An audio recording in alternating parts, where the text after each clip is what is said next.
Ano nga ba ang standard size ng ating mga septic tank? Kung kayo ay magpapagawa ng septic tank, so depende po 'yan sa sa number of bedrooms kasi yung computation kasi ng ating mga septic tank, mga katulad nito. Depende po 'yan sa number of bedrooms kasi yun yung mga occupants So dito kung mapapansin niyo, nasa standard siya. So 1.2 meters ito by 2.7 at saka ang lalim 1.2.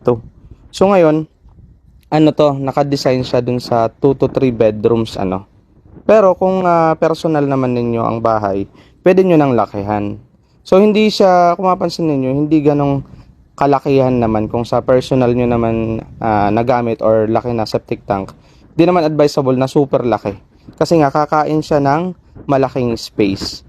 So meron naman siyang outfall neto, lalabas naman kung sakaling mapuno.